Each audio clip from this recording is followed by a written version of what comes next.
Tetapi malangnya PMX dan juga Tengku Zafrul yang dah jogging depan White House hanya dapat come up with this kind of agreement. Bagi saya Datuk Tun cakap dah succinct, dah complete dah tadi, iaitu ini adalah penjualan besar-besaran negara kita kepada Amerika. Perdana Menteri kita dan kerajaan kita hari ini memang dia ada satu perangai yang dia buat dulu, lepas tu baru fikir kemudian. Oh, ramai yang sindir. Ramai yang sindir.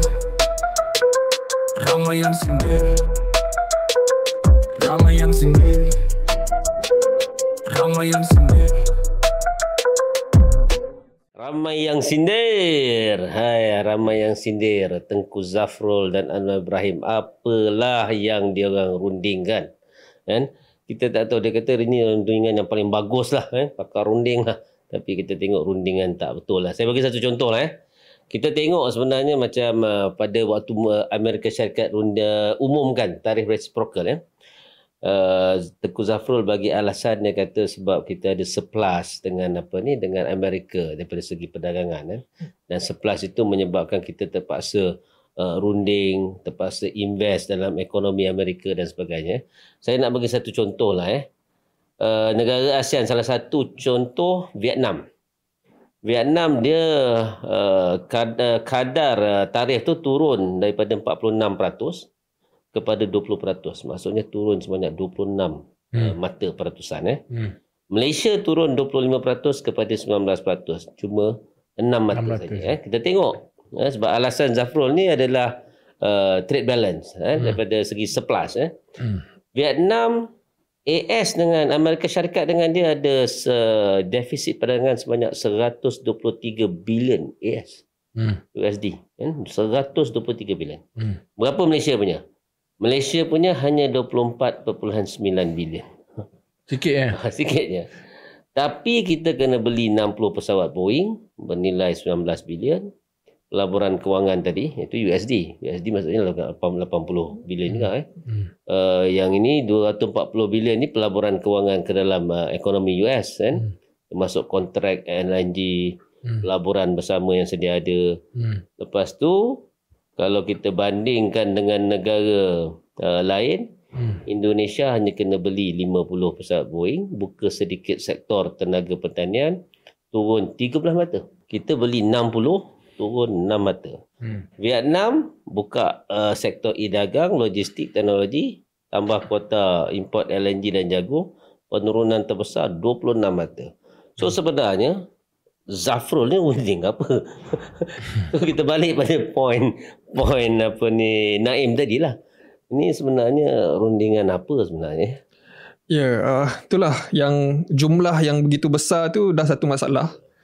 Kalau itu je masalah, dah cukup teruk lah. Tapi kalau kita go through lagi perjanjian tu, sebenarnya ada begitu banyak masalah-masalah yang lain. Aspek yang kedua saya rasa kita patut tumpukan adalah berkenaan dengan sekatan ekonomi. Kerana ini membabitkan kedaulatan ekonomi negara kita. Kalau kita lihat dalam perjanjian itu, kalau Amerika dia nak kawal ekspor ataupun dia nak buat sekatan ekonomi terhadap mana-mana negara, Malaysia kena ikut sama. Kalau tak ikut sama, kita kena buat satu perkara yang setimpal dengannya. Maksudnya kita dah tak ada kebebasan, autonomi. Kita punya foreign policy dah tak ada dah. Apa Amerika cakap, kita pun kena ikut sekali. Ini klausa 5.1 lah. 5.1 dalam terima. Kita perlu ingat yang Amerika ni memang salah satu ekonomi yang terbesar di dunia. Ada yang kata terbesar, ada yang kata salah satu terbesar. Ada juga yang kata terbesar adalah China. Dan China juga adalah rakan dagangan kita yang terbesar.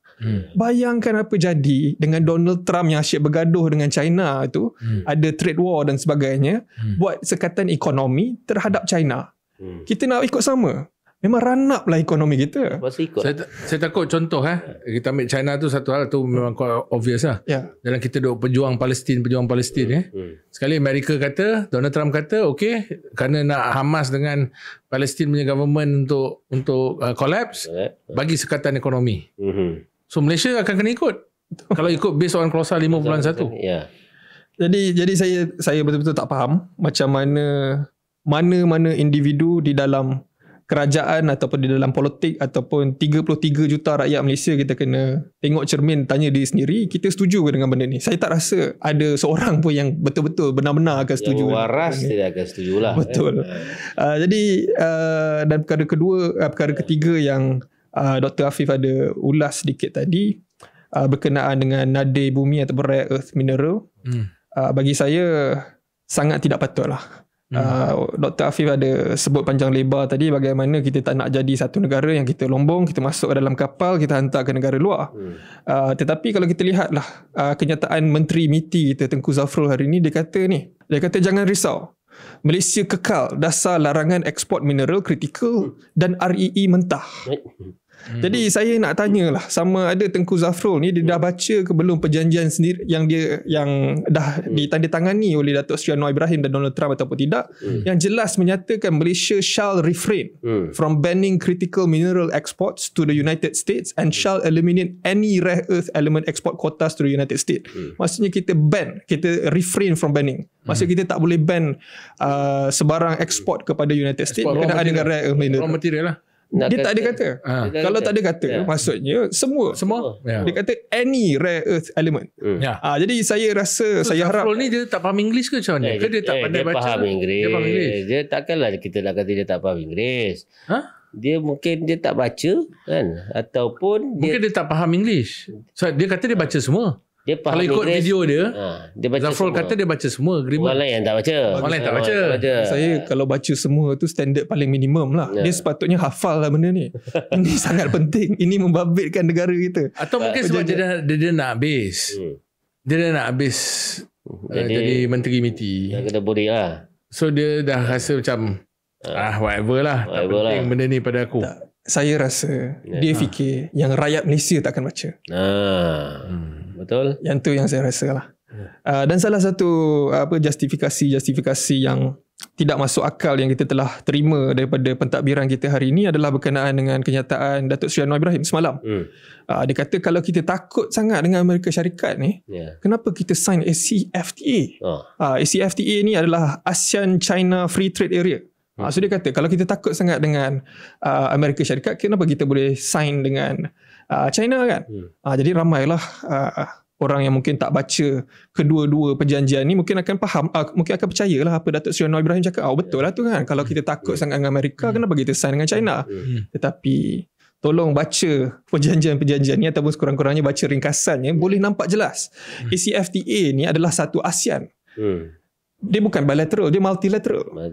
Yang ni pula adalah bilateral. Dan dengan Amerika Syarikat ni sangat spesifik. Dia bagi tahu kita apa kita boleh buat, apa kita tak boleh buat. Bab halal pun dia ada sebut. Sekarang ni kalau Amerika Syarikat kata halal, maksudnya halal lah kita. Ini bukan saya buat-buat. Memang boleh baca dalam perjanjian tu menyatakan bahawa kalau ada sebarang agensi-agensi yang telah diperakui di Amerika Syarikat telah perakui sebagai halal, maksudnya kita kena ambil bulat-bulat je. Itu bukan sahaja berkenaan dengan halal, tetapi berkenaan dengan transportation, berkenaan dengan FDA, pharmaceutical. Kalau ada ubat-ubat yang diluluskan di FDA, kita tak boleh check pun.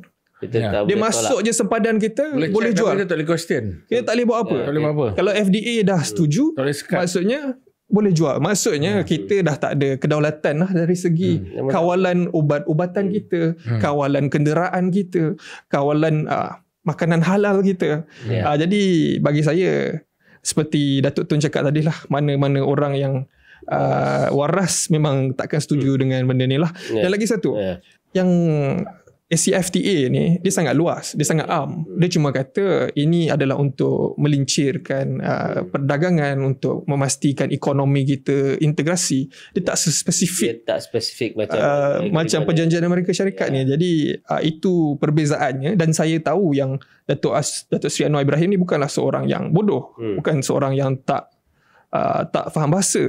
Tetapi dia fikir rakyat Malaysia mungkin tak boleh nilai sendiri apakah perbezaan di antara dua-dua perjanjian itu. Jadi bagi saya ini adalah cubaan-cubaan untuk menggaburi persepsi rakyat berkenaan dengan perjanjian ini. Kerana kalau kita tengoklah mana-mana rakyat Malaysia, tak kisahlah kalau tak faham English sekalipun, boleh je Google Translate, boleh baca benda tu dan boleh faham bahawa perjanjian ini langsung tidak adil dan langsung tidak bagus untuk negara kita. betul. Saya pun bila saya tengok apa yang diletakkan dalam agreement ni dan komen-komen okeylah, mungkinlah kita tak faham bahasa Inggeris macam Zafrul kan, macam Anwar Ibrahim tapi rakyat Malaysia yang lain takkan tak faham sama tak? Itu yang kita kata waras tak waras ni sebenarnya, apa sebenarnya yang untung kepada kita dalam perjanjian ni? Apa sebenarnya yang untung? Banyak yalah naratif yang dimainkan seolah-olah kononnya kita berjaya selamatkan isu tarif lah. 6%. Yalah 6% daripada tak ada apalah. Itu yang naratif. 6, 20 Betul. mata. Betul. Tetapi sebenarnya dalam klausa, macam contoh klausa 7.4, artikel 7.4 dalam perjanjian ini tentang isu national security. Dia memberikan kuasa unilateral. Walaupun it's a bilateral trade agreement, tetapi unilateral power kepada US, Amerika Syarikat pada bila-bila masa, kalau dia merasakan ada threat kepada national security dia dari segi ekonomi dan sebagainya, dia boleh impose tarif tu kepada kita dan naikkan. And it's only unilateral. Bila-bila masa. Kita tak boleh daripada Malaysia buat pada dia. Tak perlu running. Tak perlu running. Dia boleh buat pada kita. Dan pada masa-masa sama juga, dia boleh terminate je. Contoh kalau kata kita ada tiba-tiba sign agreement dengan negara lain, atau sign trade agreement dengan blok ekonomi yang lain. Sebagai contoh yang sekarang kita nak masuk BRICS sebagai contoh. US rasa tak setuju dengan apa yang Malaysia nak buat. Dia boleh tamatkan perjanjian ini dan tidak ada perlu penjelasan dan sebagainya, dan itu dah ada dalam artikel 533 dalam trade agreement ni. Dan saya daripada tu dalam apa yang kita panggil trade agreement ini, antara benda yang dibangkitkan atau yang telah dipersetujui adalah data custom perlu dikongsi bersama dengan pihak Amerika. Maka dah tak ada privacy. Kita punya whatever trade yang berlaku dalam Malaysia, mereka akan tahu. Dan mereka akan boleh tengok dan monitor. Sebab dia nak tengok lah. Ada efek dia punya security ke tak, ada efek ekonomi dia ke tak, ada efek kepentingan Amerika ke tak. Sampai ke tahap itu ini kita bagi. Ini macam dah memogilkan negara kita lah. Dia macam serah lah, macam jual lah negara ni terus kepada Amerika. Ini yang Zafrul dengan PMX tengah buat. Dan apa untung yang pada mereka ni? Pada Zafrul dan PMX ni? Pasti ada untung. Dapat pen lah. Saya tak kisah kalau dapat pen je. Saya takut dah ada pemain-pemain lain yang dah bersusun dan cuba untuk capitalize. Mesti ada someone yang akan gain daripada ni. Tapi hakikatnya bukan rakyat. Ikon muda negara bukan? Bukan ikon muda negara, anak muda Saya negara. tak pasti. Tetapi pasti ada pihak yang akan gain daripada ini. Sebagai contoh REE punya trade. Maka perlu kontrol daripada government akan beritahu now you kena melalui kita dan kita akan pergi ke US saja, contoh. Ini semua akan ada ada pihak yang saya rasa ada akan pihak yang akan memonopoli, capitalize. akan capitalize sebenarnya. Dan ambil contoh dalam soal digital trade ini juga ada dalam agreement ini Section 3 Digital Trade and Technology, Artikel 3.1 Digital Services Tax. Malaysia shall not impose ni Naim maksudnya tak boleh kenakan shall not impose digital services taxes or similar taxes that discriminate against US companies in law on in fact. Mana tax tak boleh. Lepas tu 3.2 ni okeylah, facilitation of digital trade. Artikel 3.3 Digital Trade Agreements. Malaysia shall consult with the United States before entering into a new digital trade agreement with another country that jeopardizes essential US interests. Kita Malaysia kena nak masuk any digital trade agreement, contoh China punya company DeepSeek datang nak buka data center ke apa kat Malaysia, kita kena consult US dulu. Siapa tuan ni? US kena beritahu boleh tak boleh, baru kita boleh buat masuk. Macam mana kita nak enhance kita punya digital economy? Apa guna Gobin jadi menteri digital kalau lebih baik kita ambil je Secretary of Digital teknologi ke apa daripada US datang jadi menteri kita kat sini. This is what happening with this agreement. So itu macam saya sebut tadi lah, mungkin sebab Zafrul dah nak cuti. Dia pun dah nak habis jadi menteri. Dia tak kisah. Dia tak Mungkin dia baca betul. tapi saya tak tahu dia pakai English apa. Dia tak tengok fine print. Dia tak baca habis ke, dia tak tengok fine Dia print yang tak ke. baca habis kan. Dan saya rasa mungkin Zafrul tak dengar apa yang penjawat awam cakap. Betul, mungkin. Possible. Mungkin penjawat awam kata ni tak boleh ni. Tapi dia kata, mungkin dia kata tak apa, sign je. Sebab benda ni tak dibentangkan di parlimen. Ya. Kalau benda ni dibentangkan di parlimen, dibahaskan. Ada di parlimen kita tengok. Baik daripada PH, baik daripada BN, baik daripada Perikatan Nasional. Ya. Saya yakin banyak benda akan kita tak setuju. Dan kita dah tak setuju pun. Memang banyak. Banyak kita tak setuju. Malangnya, ini dah ditandatangani. Betul. Oleh PMX dan juga oleh kerajaan ini. Betul. Dan saya merasakan ini akan menjadi satu masalah besar. Lebih-lebih pula lagi yang tanda tangan kerajaan ini. Ya. Dan saya merasakan tahun hadapan kita akan hadapi cabaran yang lebih besar. Dan kalau kita tengok ucapan Premier China yang datang dalam ASEAN pun menyindir sinis kepada Malaysia tentang pendirian Malaysia terutamanya. Dan China reiterate tentang apa yang China telah lakukan selama ini daripada tempoh sebelum ini, ketika bahkan kalau kita ingat bulan September hari itu Perdana Menteri kita PMX pergi sampai jumpa Xi Jinping meraihkan himpunan besar di Beijing memperingati kemenangan Perang Dunia Kedua. Dan China merasakan bahawa Malaysia seolah-olah telah memilih Amerika dalam hal ini. Walau kita tahu dalam trade war ini Malaysia berada di posisi yang paling baik untuk negotiate the best deal between both countries. Tetapi malangnya PMX dan juga Tengku Zafrul yang dah jogging depan White House hanya dapat come up with this kind of agreement yang saya rasa sangat merugikan. Dan it's not a bilateral trade agreement, it's a unilateral trade agreement. Tidak banyak yang kita manfaat. Bahkan kalau tengok di perbandingan yang dibuat, Thailand hanya perlu belanja 24 bilion untuk dapat 19% tarif. Malaysia belanja 240 bilion US untuk dapatkan 19% tarif. Betul. 10 kali ganda. Itulah yang peliknya. Macam mana satu rundingan ini boleh menjerumuskan negara kepada satu bentuk penjajahan ekonomi yang memang tidak tergambarkan lah. Beratus tahun kita melawan penjajahan. Hari ini nak buat apa pun sebenarnya kena rujuk kepada tuan besar di Amerika Syarikat. Saya nak bacakan sedikit apa benda yang kita lepaskan sebenarnya. Pertama, kita bagi akses pasaran besar kepada ekspor AS Amerika Syarikat. Termasuk bahan kimia, mesin, logam, kenderaan penumpang dan produk pertanian seperti susu, ayam, beras serta etanol, bahan api. Kedua, pengurangan halangan bukan tarif. Malaysia perlu mempermudahkan lesen import, pelabelan halal dan pensijilan keserasian bagi produk AS. Ketiga, penerimaan standard Amerika. Bukan standard kita. Bukan, kita tak ada lagi kuasa menentukan standard ni. Kenderaan barangan Amerika Syarikat boleh diterima di pasaran tempatan walaupun tidak sepenuhnya memenuhi piawaian ataupun kehendak negara kita. Keempat, keterbukaan dalam sektor strategik termasuk kerjasama mineral, kritikal dan unsur nadir bumi tanpa kuota dan sekatan ekspor kepada syarikat Amerika Syarikat. Kelima, komitmen pembelian besar-besaran. Yang ni yang Naim sebut tadi. Malaysia akan membeli peralatan semikonduktor, aero angkasa, pusat data dan gas asli cecair bernilai lebih 700 bilion ringgit keseluruhannya. Dan keenam, pelaburan dana Malaysia di Amerika Syarikat. Bukan kita yang bawa Amerika Syarikat melabur. Sebaliknya kita pula yang perlu melabur lebih kurang dalam 70 bilion US. Iaitu lebih kurang dalam 300 bilion ringgit lah. Yang ini yang sebenarnya banyak benda yang kita terpaksa lepaskan kepada Amerika Syarikat. Dan sebagai balasan, kita dapatlah 6 mata penurunan.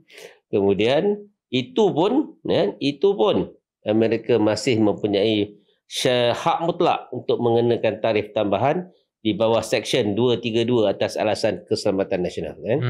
Dan selain itu hanya 1,711 baris tarif Malaysia diberikan pengecualian SIFA peratus. Selebihnya masih tertakluk kepada tarif tinggi, malah Amerika Syarikat tidak memberi jaminan kekal. Sekadar menyebut bahawa jika Malaysia terus komited, tarif boleh dipertimbang semula pada masa hadapan. Jadi dah tentu, tak tahu dekat mana dalam agreement ni yang menampakkan kita untung. Saya tak tahulah bahasa Inggeris saya mungkinlah tak sebagus yang duduk belajar kat UK. Tapi saya tak rasa Daim punya bahasa Inggeris seteruk, jauh lebih teruk daripada Zafrul lah. So apa yang kita nak kata lagi tentang keuntungan ataupun kerugian rundingan ini terhadap kita, agreement ini terhadap kita. Ini bukan runding lah, ini dah ada agreement dah ni. Macam mana kita nak betulkan masa depan ni? Ini memang macam dah jual. Lepas tu kalau tak jadi kerajaan pun tak apa dah ni. Ya Datuk, saya kena tegaskan kepada semua rakyat Malaysia kat luar sana. Saya tahu bila kita bercakap ni akan ada beberapa pihak yang akan rasa skeptikal. Yalah, YB Afif ni ahli politik, bersatu. Datuk Tun pun ketua penerangan, bersatu. Saya pun bersatu juga. Jadi mungkin diorang akan kata yang pihak pembangkang ni memang kerajaan buat apa sekalipun memang kita akan kritik. Itu akan ada rakyat Malaysia di luar sana yang akan ada perspektif itu. Tetapi masalah ni kan. Tetapi kita kena tegaskan kepada mereka, okey, kalau tak nak dengar cakap kita, dengarlah cakap semua pakar-pakar ekonomi antarabangsa di luar negara yang juga telah mengulas berkenaan dengan perjanjian ini. Semua setuju perjanjian ini tidak ada. Perjanjian ini hanya memanfaatkan Amerika. Ini adalah perjanjian MAGA, Make America Great Again. Bukannya Make Malaysia Great Again. Bagi saya Datuk Tun cakap dah succinct, dah complete dah tadi, iaitu ini adalah penjualan besar-besaran negara kita kepada Amerika. Jadi bagi saya seluruh rakyat Malaysia sekarang ni kita perlu faham berkenaan dengan perjanjian ini dan kita tidak mahu perjanjian ini dilaksanakan. Bagaimana cara sekalipun perjanjian ini tidak boleh dibenarkan. Kita tidak boleh biarkan 1 trilion kita dibazirkan di Amerika.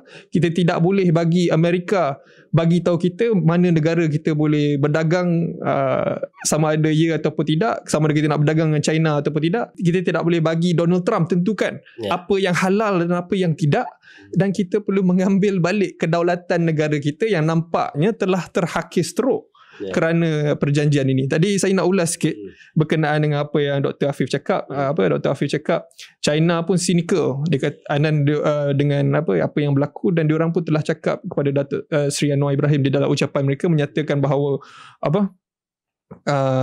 nampaknya Malaysia ini telah memilih pihak lah. Jadi saya cuma nak nyatakan bahawa akhirnya China pun nampak lah apa yang kita dah lama nampak sebelum ini. Datuk Seri Anwar Ibrahim ni pada belah pagi Himpunan Solidariti Gaza, pada belah malam kata Donald Trump ni lah pembawa keamanan global kepada dunia. Jadi nampaknya China pun dah nampak apa yang kita nampak. Jadi welcome to Malaysia. Xi Jinping waktu dia datang Malaysia mungkin dia tak nampak benda ni, tetapi saya pasti laporan-laporan itu telah sampai, dan nampaknya Malaysia telah declare lah yang kita bukan lagi sebuah negara bebas. Kita bukan non-aligned. Kita nampaknya kita berpaksikan kepada Amerika Syarikat. Dan malang sekali memandangkan Amerika Syarikat adalah sekutu yang paling rapat sekali dengan Zionis Israel. Nampaknya memang teruk sangatlah. Bagi Afif, ada nak tambah kepada apa yang barah sebenarnya kan. Hari ni saya tengok paling banyak anak barah sangat ni. Sebab tu di peringkat Perikatan Nasional kita kalau ikut pada kenyataan Susah Agong, Datuk Seri Azmin pun dah mengeluarkan kenyataan mewakili Perikatan Nasional mengkritik perjanjian ini. Hakikatnya kalau kerajaan campuran PHBN ini berterusan, maka lebih banyak perkara-perkara seperti ini akan berlaku. The only way untuk rakyat selesaikan perkara ini adalah mengubah kerajaan ini. Kerana kita percaya Perikatan Nasional akan revisit kepada perjanjian yang telah ditandatangani ini, kerana akhirnya kepentingan negara harus dilindungi, kepentingan rakyat dan juga peniaga-peniaga kita perlu dilindungi, dan industri kita juga perlu dilindungi. Dan saya nampak manfaat besar terutamanya dari segi teknologi transfer, dari segi pelaburan asing untuk masuk ke Malaysia telah gagal untuk kita capai melalui perjanjian ini. Bahkan kalau kita tengok daripada apa yang berlaku sepanjang tempoh persidangan ASEAN ini, kita tak nampak ada banyak pelaburan daripada luar diumumkan pada ketika ini. Bahkan Donald Trump datang, dia joget lah. Dia tak benda tunjuk pun apa investment yang datang pada US ke kita. Tak perlu tunjuk Dan dia tak ada bawa pun CEO besar daripada US datang untuk lihat potensi berniaga di Malaysia, tak ada. Tak macam sebelum-sebelum ni. Yalah, sepatutnya kalau selalunya pemimpin dunia datang, dia akan mungkin bawa untuk probably dia bawa lah. Dulu siapa Perdana Menteri sibuk nak telefon Elon Musk kan. Mana Elon Musk? Kenapa Elon Musk tak datang? Ni ada ni lah industrialis besar di US datang untuk lihat kolaborasi yang boleh berlaku di Malaysia. Sebab pada US mereka tak perlukan itu. Mereka hanya nak perah apa yang ada di Malaysia untuk dihantar ke US. Dan nak kawal Malaysia. Betul. Dan ini saya rasa kelemahan yang berlaku dalam perjanjian ini. Dan amat malang legacy yang akan ditinggalkan oleh Zafrul. Zafrul lah tak ada peluang lah nak betulkan benda ni. Betul. Dia tinggal berapa minggu je lagi untuk jadi menteri. Tapi inilah legacy yang ditinggalkan oleh Zafrul kepada kita semua, yang mana akan menjadi masalah. Dan saya percaya kat mana pun Zafrul akan bertanding lepas ini, saya akan turun kempen lah untuk beritahu Zafrul lah yang telah jual negara ni kepada Amerika. Itu kita boleh bawa sampai generasi masa depan Kita tengok apa yang China cakap China cakap, Menteri Perdagangan China Wang Wentao dia pernah cakap pasal tasnif reciprocal yang dikenakan oleh Amerika Syarikat merupakan sebuah tindakan pembulian sepihak, unilateral bullying yang merugikan negara-negara termasuklah negara-negara lain dalam ASEAN dan langkah Amerika Syarikat ini mengabaikan keseimbangan penting yang diperjuangkan melalui tahun-tahun rundingan perdagangan multilateral dan bahawa ia boleh membahayakan pertumbuhan ekonomi global serta kestabilan rantaian bekalan dan rantaian industri. Maksudnya China memang sangat-sangat tak bersetuju dan dia pun pernah bagi tahu bahawa dia menentang dan dia boleh membantu ASEAN dalam hal ni, ASEAN plus China kan. Tapi masih diteruskan juga oleh Amerika Syarikat. Jadi kita nampak bahawa jelas daripada Naim dan juga Dr. Afif bahawa perjanjian ini pusing kot mana pun kita tengok daripada pelbagai sudut walaupun kita try nak husnuzon tak dapat lah. tak nampak dekat mana yang Zafrul kata perjanjian Amerika Syarikat dengan kita ini menguntungkan negara Malaysia. Tak nampak Jadi macam Naim cakap lah, buatlah apa saja pun sampai kita boleh batalkan perjanjian ni. Jadi tanggungjawab Malaysia sebenarnya bila dah tengok Malaysia ni dia ada satu perangai kan, macam Perdana Menteri kita dan kerajaan kita hari ni memang dia ada satu perangai yang dia buat dulu lepas tu baru fikir kemudian. Lepas tu YouTube. Jadi kalaulah kata selepas ni mungkin kepala Datuk Seri Anwar Ibrahim dan Tengku Zafrul terantuk kat mana-mana dan mereka boleh melihat perkara ini dengan lebih waras mungkin dia boleh tengok balik agreement ni, dia cari jalan macam mana nak batalkan agreement ni sesegera mungkin. Setuju Rahim? Setuju. InsyaAllah. Setuju. Jadi ramai yang sindir untuk 6 mata, 6% penurunan untuk sebatang pen untuk tarian Donald Trump. Malaysia hari ini jelas telah menggadaikan maruah kedaulatan negara, kebebasan, autonomi dan juga menjerumuskan Malaysia ke dalam penjajahan ekonomi dalam bentuk baru ni. Dulu kita nak bebaskan negara daripada penjajahan makan masa ratusan tahun. Ini tak tahulah sampai bila kita boleh selesaikan. Dan macam yang dikatakan tadi, carilah jalan, Datuk Seri Anwar Ibrahim, Tengku Zafrul, carilah jalan, tengok balik agreement ni, batalkan sesegera mungkin, bawa balik negara Malaysia ke arah kemerdekaan yang sebenar. Ramai yang sindir, kita jumpa lagi. Assalamualaikum warahmatullahi wabarakatuh.